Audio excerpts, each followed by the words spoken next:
Now, the greatest radio shows of all time. Suspense. The Shadow Node. Washington calling David Harding, counter-spy. Classic radio theater. The Great Gildersleeve. Fibber McGee and Molly. Dragnet. Gunsmoke. The Lone Ranger. Now, step back into a time machine with your host, Wyatt Cox. Good evening, friends of the Inner Sanctum. Alan Ladd stars in an episode of Box 13. This episode appears to be a short assignment, but then you know how those go. Those can always be the messiest. This episode originally broadcast October 3rd, 1948.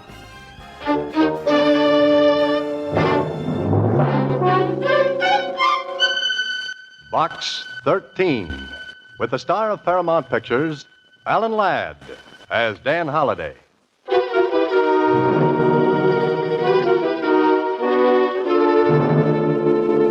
Box 13.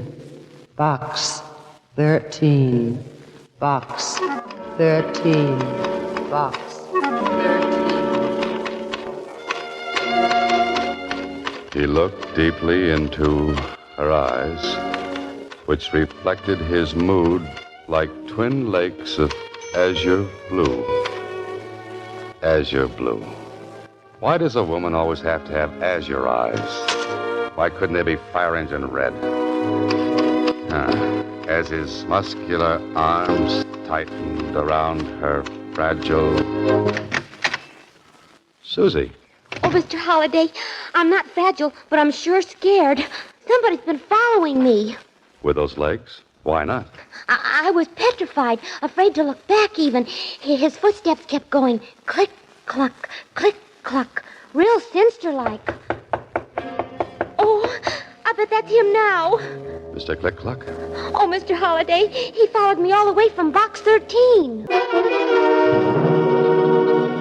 And now, Box 13, starring Alan Ladd as Dan Holliday.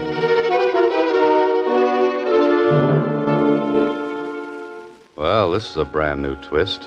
Besides a message from Box 13, Susie has brought a mysterious caller. Somebody who wants in, but definitely. Don't answer it, Mr. Holliday. Now, Susie. You didn't see this person, huh? No, I just felt him following me like a phantom, except his heels went click, cluck, click, cluck. Oh. That doesn't sound so dangerous. Let's take a chance. Come in.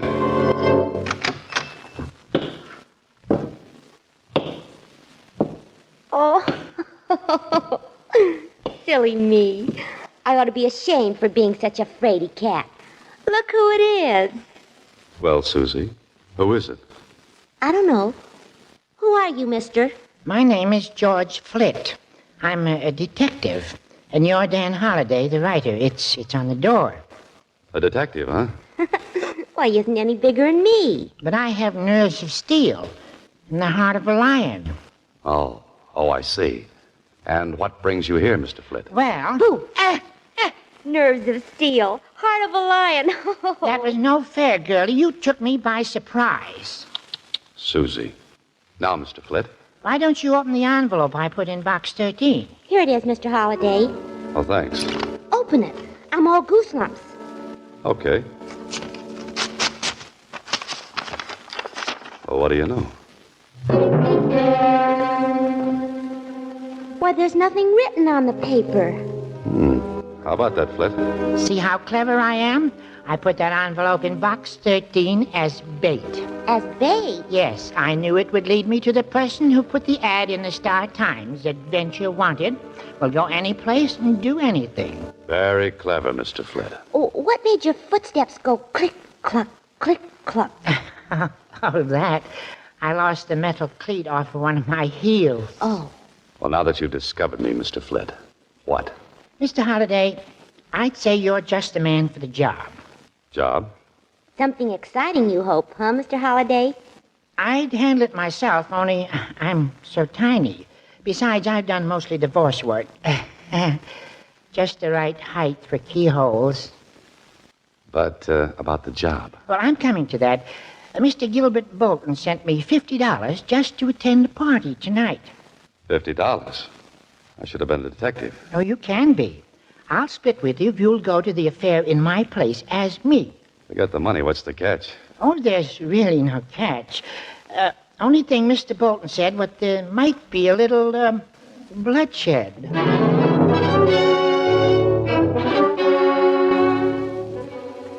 Well, this holiday is the wackiest situation yet from good old Box 13. Yes, Holiday, you must be hard up for story ideas. Hard up for brains, too. Otherwise, why are you riding with George Flit, detective, in his hot rod jalopy? Destination, bloodshed. And you've never met this Bolton who's having the party? No, but he phoned and explained that the party is going to be at his nephew's place, Kenneth Bolton. Kenneth, huh? What about the bloodshed? Well, as I understand it, Kenneth's father, that is, Gilbert Bolton's brother, committed suicide not so long ago. Oh. Gilbert said the boy is suffering from neurasthenia, I think he said. Psychoneurotic, huh? Yes, on account of the way his father died. Gilbert's afraid the boy may take his own life tonight. Why tonight, especially? Well, it seems that Kenneth drinks a lot at these parties and gets depressed. And my job is... to see that he doesn't commit suicide tonight. I've looked forward to more pleasant evenings. I think that's the place up ahead with all the lights on. Yeah, that's the address you mentioned. We must be about 15 miles from town. 14 7/10 by my speedometer. Well, Flit, I may as well take off. What are you going to do? Oh, I'll sit here in my car and listen to the radio, sort of keep my eye on things from the outside. Good idea. See you later, then.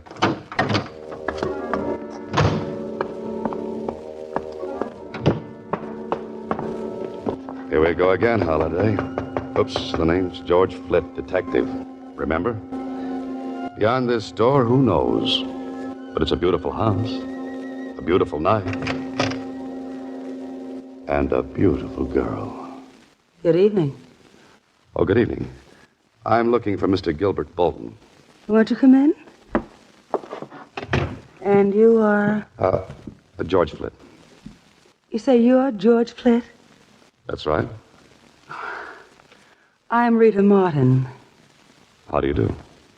Now let's go in and find Gilbert Bolton, Mr. Flit.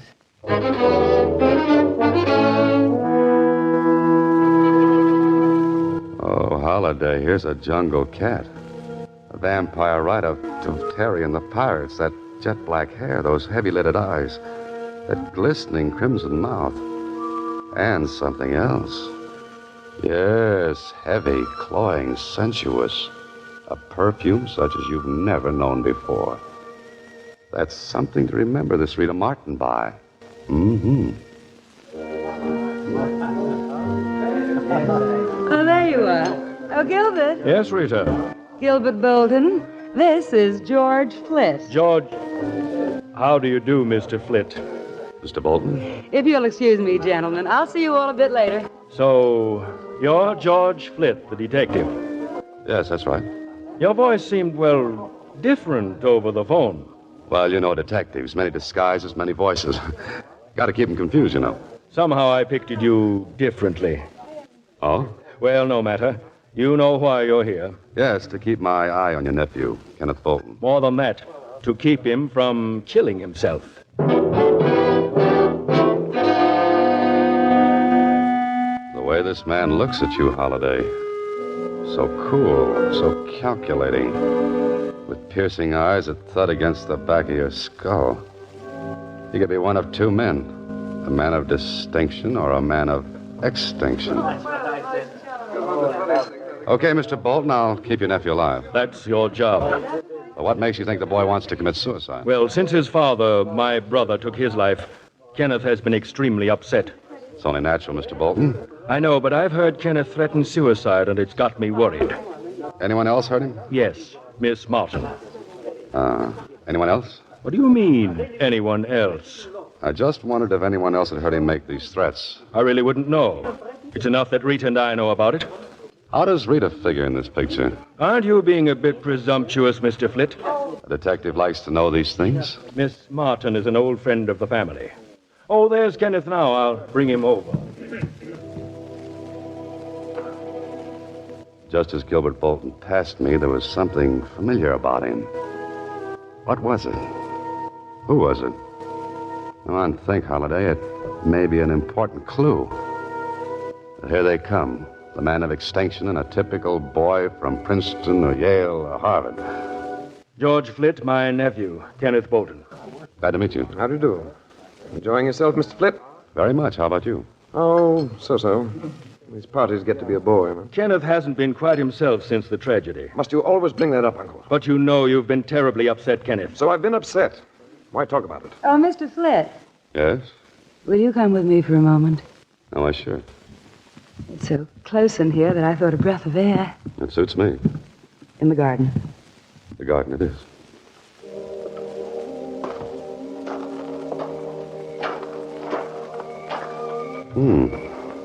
Nice. A moon, too. Mm-hmm. Lovely, lovely night. Ah, the scent of those flowers. Exquisite, isn't it? Uh-huh. But not to compare with your perfume. You noticed it. Yes, it was so unusual. It's called Whispering Gown. Whispering Gown. I like the name. Say, Yes? I know where they got that name. Oh? From Cyrano de Bergerac. The passage where he describes Roxanne.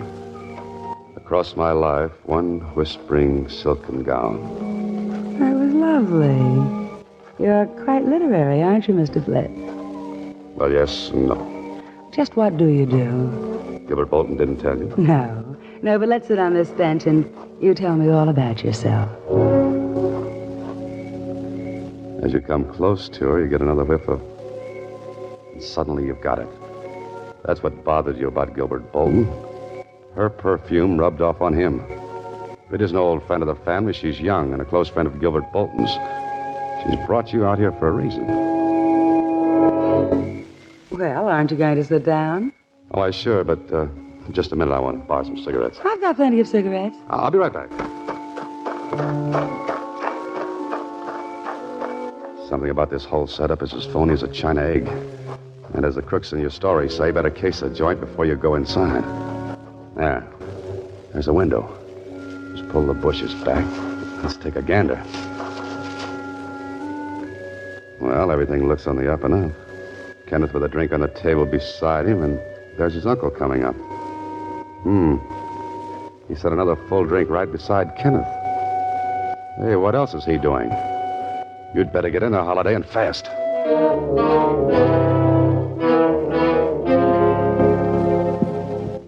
Mind if I join you, gentlemen? Well, not at all, not at all. You appeared quite suddenly. Care for a drink, Mr. Flit?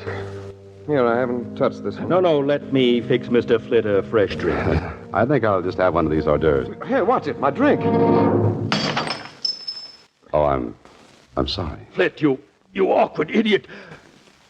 Oh, excuse me. Yes, Uncle.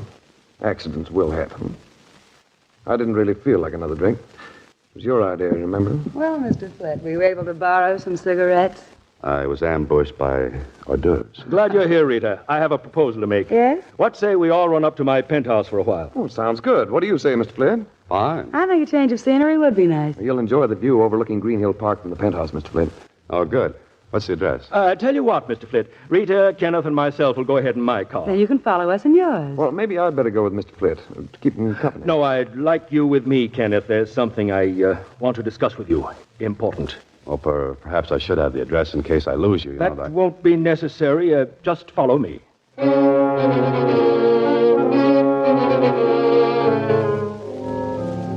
Of course, Holiday, you could be wrong, but it looks like Gilbert Bolton isn't too anxious to have you find his penthouse.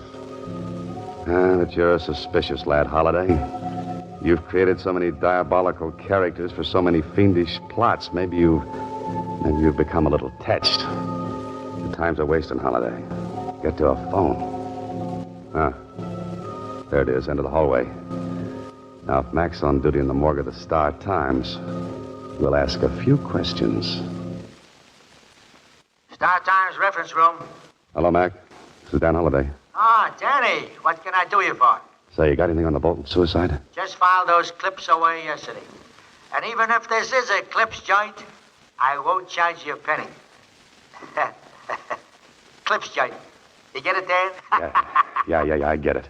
What about Bolton? Poisoned himself. Left all his dough to his son, name of Kenneth. Anything else? Well, there was something about Bolton's brother, Gilbert. He sort of taking over and helping the boy. Kid was pretty broke up. Hey, Dan. Hey, did you hang up? No, but someone did. Someone was listening on another extension.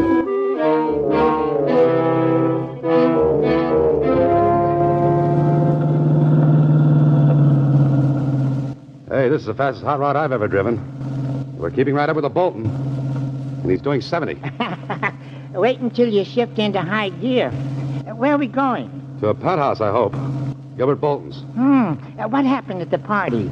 Oh, Rita Martin tried to get me into the garden, and I got suspicious. Trying to keep you away from your job, wasn't she? Yeah, so I rushed back into the house, stopping to case the joint through a window. Case the joint. A detective talk. Yeah, then I got into trouble with Bolton. How? By knocking a drink from his nephew's hand. Huh? What did the uncle do? He got insulting. Then all of a sudden he suggested going to his penthouse. Watch it. He's slowing down. Yeah, I wonder what his idea is. Oh, he's just slowing down for that train. But he only slowed down for a second. Look at him go. I know what he's doing. He's trying to beat that train to the crossing. He's trying to lose us. Step on the gas. Step on the gas, Mr. Holliday. Okay. Mr. Holliday, are we going to make it? He made it, but I don't know about us.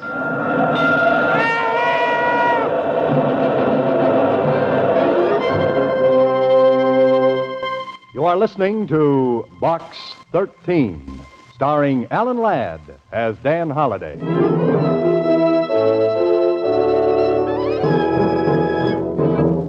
October 3rd, 1948, Box 13 on Classic Radio Theater with Wyatt Cox. Classic Radio Theater with Wyatt Cox, Alan Ladd, Box 13, October 3rd, 1948. And now, back to Box 13, starring Alan Ladd as Dan Holliday.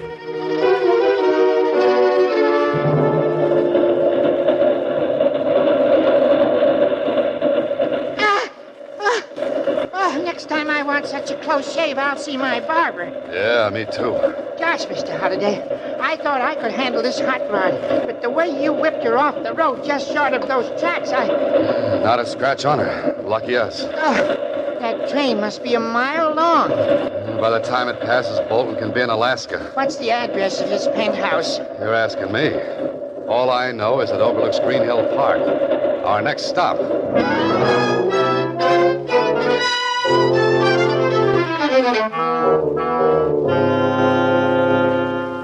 Well, George, Green Hill Park. I bet all these buildings have penthouses. We'll try them all until we hit the right one. I'll go around this side of the park. Okay, and I'll try the buildings around the other side. Bolton's got to be in one.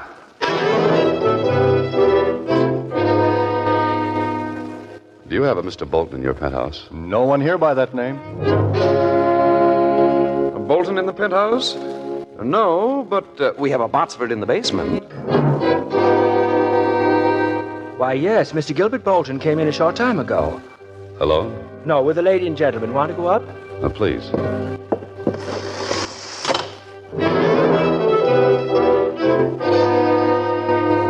Did Mr. Bolton say anything about expecting more guests? No, sir. Do me a favor. If a little fellow with a squeaky voice shows up asking for Bolton, tell him I'm here, will you? Dan Holliday. Yes, sir. Oh, here you are. Thank you, sir. Your floor, sir. That's the penthouse door over there. Right.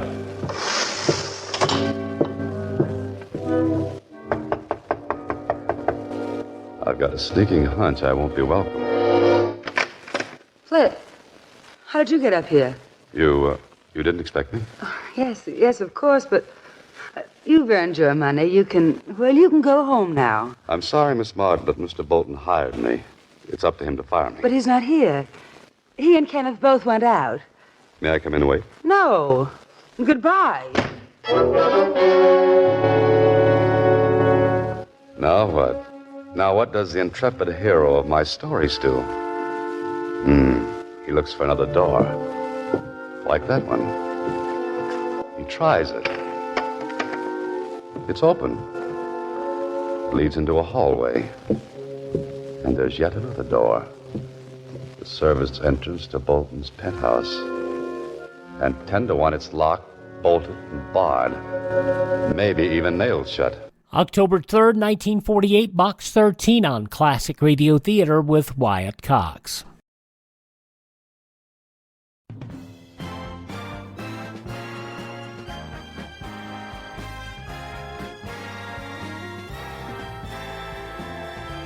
Now on Classic Radio Theater with Wyatt Cox, the conclusion of Box 13 starring Alan Ladd, October 3rd, 1948. You're some gambler, Holiday. Offer 10 to 1 and lose. The door's open. Well, here we go again. Shh. Quiet, Holiday. Ah, there's a door leading to the terrace and voices. Really an excellent view, Kenneth. Now get your ear up, Holiday. But don't let them see you. Don't you think it's a little chilly out here, Uncle? Let's go inside. Chilly, Kenneth? I'm really very comfortable. Here's the view I was telling you about, Kenneth. Better lean over the rail a bit to see around that turret. Oh, don't push against me, Uncle. That's a 10-story drop. Now, look over there, Kenneth. Uncle Gil! Kenneth, let's get away from that rail.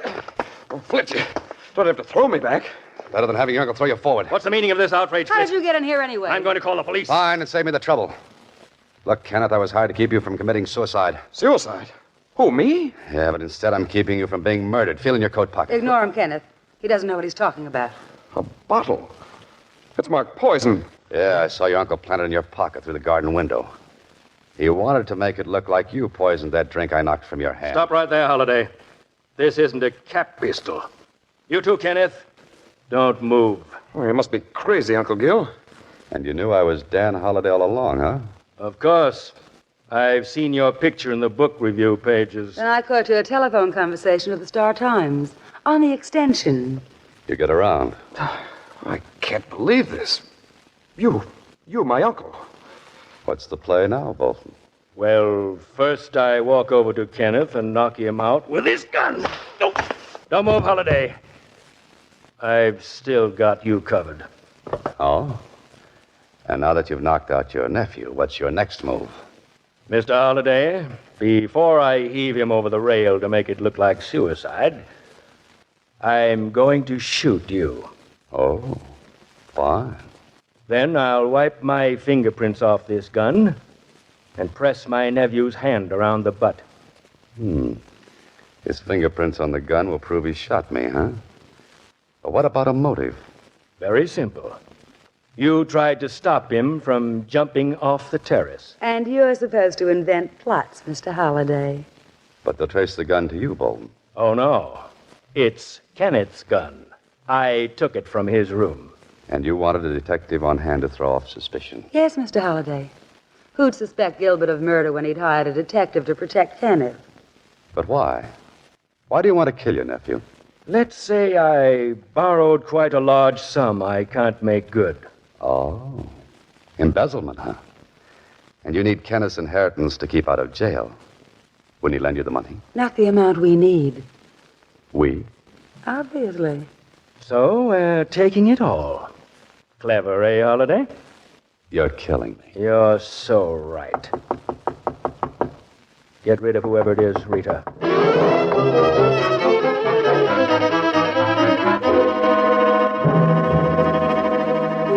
If that isn't help, Holiday, forget about writing the great American novel. No room in a coffin for typing. I tell you, Listen here, I've got to go in and see. I know. I say you can't come into this room. I've got to get in. I know Dan Holliday's in here and nobody's Never mind, keeping Rita. me. I couldn't stop him. I've got plenty of bullets. Welcome to the party, George. Hello, Mr. Holliday. A gun. Let me out of here. Stop! Stop or I'll shoot! Gilbert, watch out! Thanks for the distraction, Flit. Now, Mr. Gilbert Bolton, you know how your nephew feels. Well, I know how it feels to be on the right end of this Smith & Wesson. You knocked him out. What are you going to do? Do? Well, since the party's getting dull, let's invite a few more boys. Say from headquarters.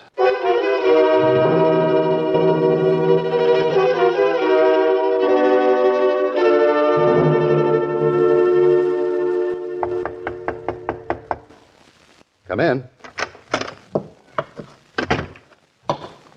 Hello, Mr. Holliday. Hello, Susie. Ah, Mr. George Flit, detective. How's the arm, Mr. Flit? Oh, it's healing up fine. One of the bullets just grazed me. You know, I bled quite a lot. Say, wasn't that awful, them trying to kill that boy? And he really wasn't psycho whatchamacallit at all. Bolton cooked that up to support the suicide story. Oh. What's going to happen to them, Mr. Holliday? Well, they've got Bolton for embezzlement and attempted murder. They're holding Rita as his accomplice. And she was such a beautiful girl and so sweet, too. Yes, George, you can say that again. How's the rod hot these days, Mr. Flit? Hot rod, Susie. Hot rod. Rod hot. Red hot. Oh, how is it anyway? Red hot. Oh, it's fine. And Mr. Holliday, even if I did run away from that gun, I really do have the heart of a lion. But of course, George. Only thing is, it's a scaredy cat lion.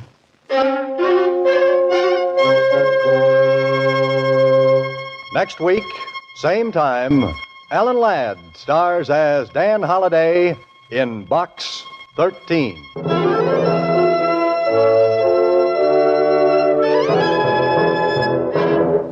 October 3rd, 1948, Alan Ladd, Box 13 on Classic Radio Theater with Wyatt Cox. Now on Classic Radio Theater with Wyatt Cox, Part 3 of the 5-part yours truly Johnny Dollar story, The Picture Postcard Matter, October 3rd, 1956. From Hollywood, it's time now for...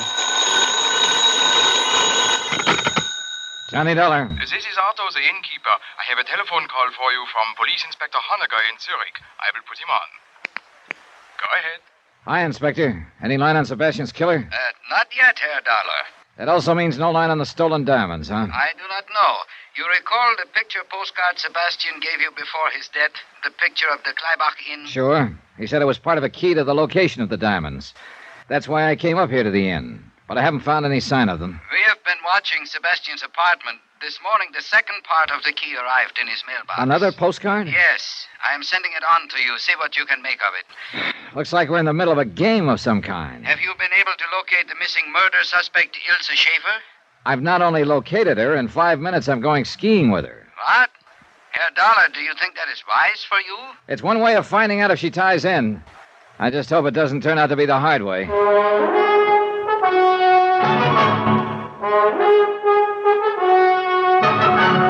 Tonight, and every weekday night, Bob Bailey in the transcribed adventures of the man with the action-packed expense account, America's fabulous freelance insurance investigator. Yours truly, Johnny Dollar.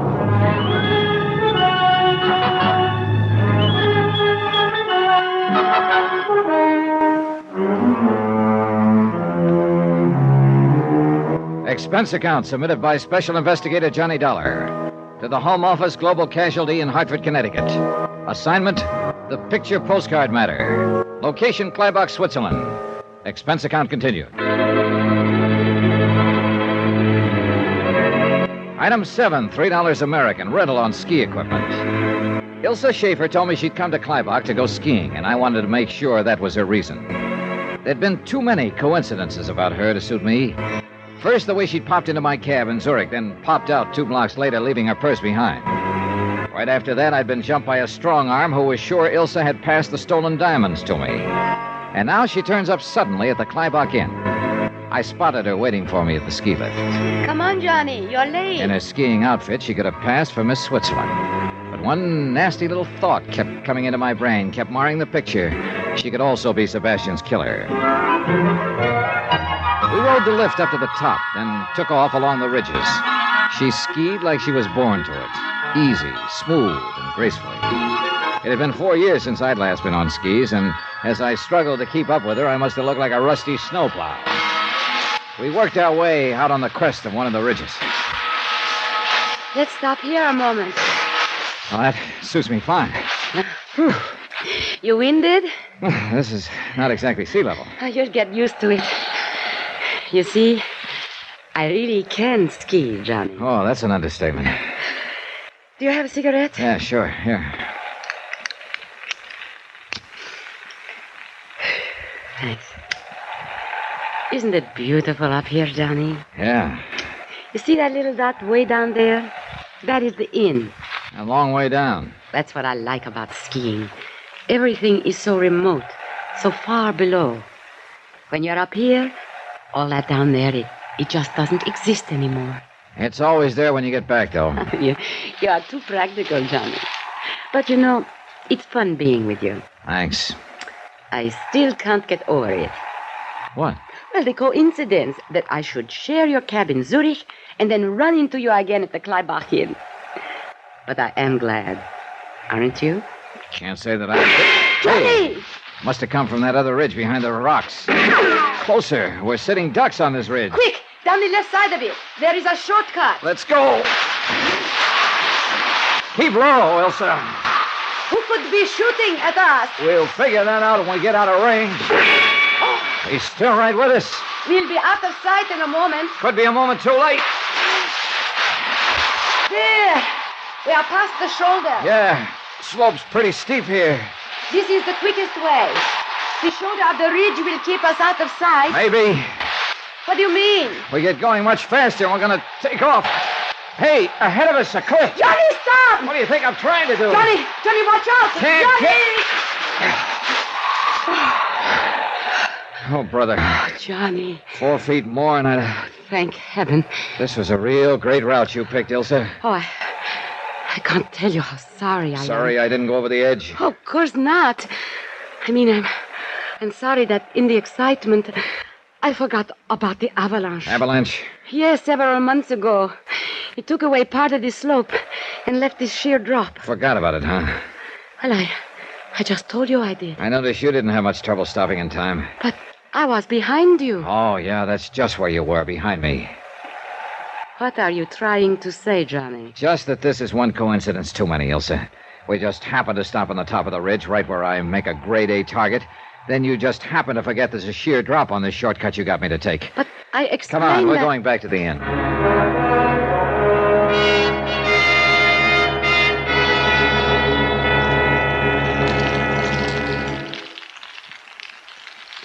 The fire feels good, doesn't it? Johnny, what is it? What's the matter? All those things you said up on the ridge. I'm waiting, Elsa. Waiting for what? For you to open up and tell me what this is all about and how you fit into the deal. Deal? Oh, cut it out, will you? You didn't just happen to share my cab back in Zurich. The whole thing was rigged so it would look like you passed those stolen diamonds along to me. Stolen? Johnny, I don't know anything about stolen diamonds. I suppose you also don't know anything about a man named Sebastian. Oh, yes, I know Sebastian. What has he got to do Or about with... his murder. Murder? Oh, no. Oh, yes. Why, I can't believe it. Sebastian dead. Yeah, and you've already admitted you knew Sebastian.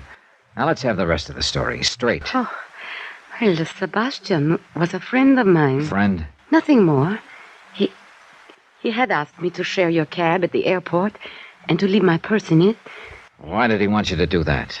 I don't know. He said he was in some kind of trouble and needed help. He said if I would do that, it would help him. Ilsa, you'll have to do better than that. But I am telling you the truth. No, you... Hey, wait a minute. You claim you didn't know what kind of trouble Sebastian was in. No, he didn't tell me. You also claim you don't know anything about the diamonds? $100,000 worth? What? I read about that in the newspapers, but... Oh, wait a moment. Are you saying that Sebastian was involved in it? Up to his ears. I'm sorry to hear that, Johnny. But you must believe me. I did not know anything about it. You're either telling the truth or you're a whale of an actress, Ilsa. I'm telling you the truth. Okay. But about that taxi cab in Zurich, I don't understand. Sebastian was trying to double-cross the rest of the outfit by negotiating with me for the return of the diamonds. But apparently there was another outfit after the diamonds.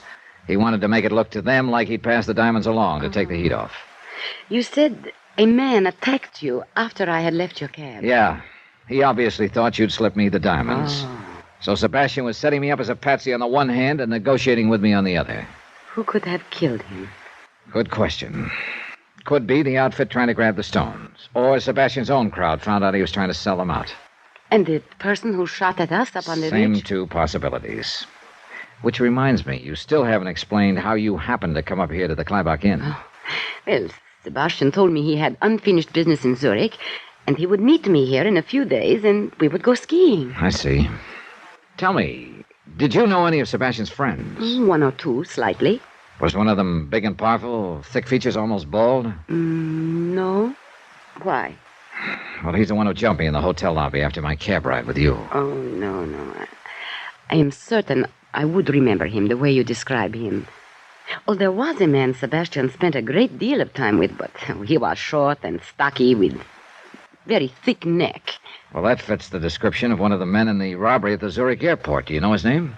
Why, Brunner, I think it was. Could it have been Gruner? Yes, Gruner. The man who sent the postcard to Sebastian. Yeah, that ties in all right. Postcard? Oh, well, skip that. Was one of Sebastian's friends an Englishman? Not that I know of. Why? Well, a fellow named Jeffrey Harris here at the hotel's been trying to strike up an acquaintance with me. Claims he thought I was old Bunny Dollar, a friend of his from London. Oh, well. Johnny, if you'll excuse me, I'm very tired and upset about this news of Sebastian.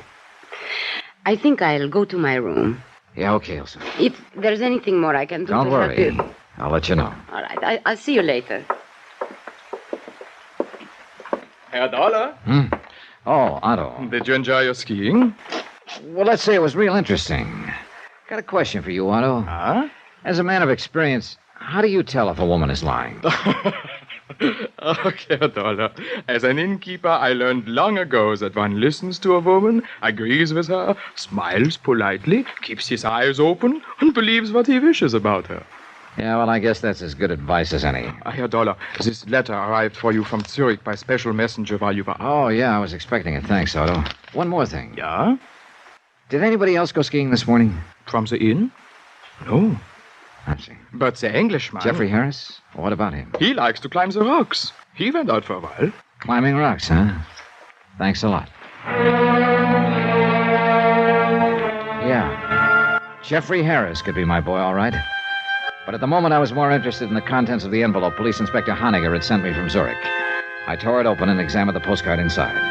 Expense item 8, 2.5, long-distance call to Zurich and Honegger. You received the postcard, Herr Dollar? Yeah, from Gruner to Sebastian, a picture of a chalet on the side of a mountain. You say this card arrived in Sebastian's mailbox? This morning. Apparently, Gruner is unaware of Sebastian's death. What do you make of the card? Well, the chalet in the picture is sort of a small halfway house for skiers. Is it attended? No, empty most of the time. Herr Dollar, possibly the first postcard of the inn was simply for the purpose of guiding Sebastian to Kleibach.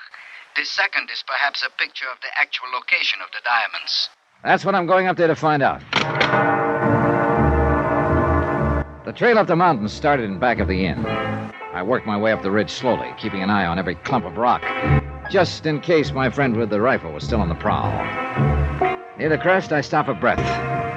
Suddenly, I spotted something moving far down the slope below me. Someone was descending from rock to rock, almost down to the inn. It was too far to tell for sure, but it looked like the Englishman, Jeffrey Harris. I started my climb again. 10 minutes later, I reached the halfway house, the place on the postcard. It was small, just a shelter, and there was no sign of life. Inside, the place was in a shambles, completely torn about. If this had been the hiding place of the stolen diamonds, somebody had sure beat me to it.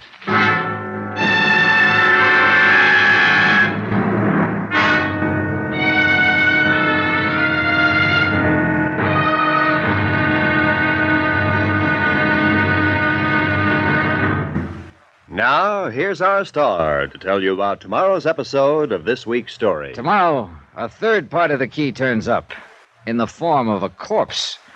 Join us, won't you? Yours truly, Johnny Dollar.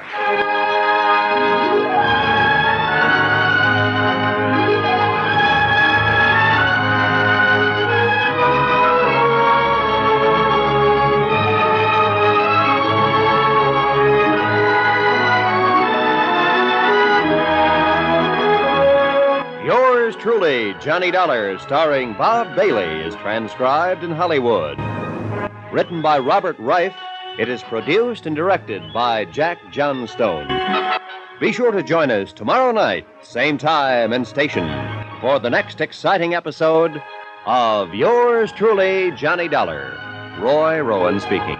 October 3rd, 1956, yours truly, Johnny Dollar on Classic Radio Theater with Wyatt Cox. If you ever miss an edition, you can always find them at my webpage, classicradio.stream. Stream our shows, learn more about classic radio collecting. You can contact me there, find our social media links, list of places where the shows are available by a podcast, and you can buy me a copy to help us acquire additional classic radio collections. Thank this station, support their advertisers, tell your friends the great radio shows are right here at this spot on the dial. Classic Radio Theater with Wyatt Cox on your favorite radio station.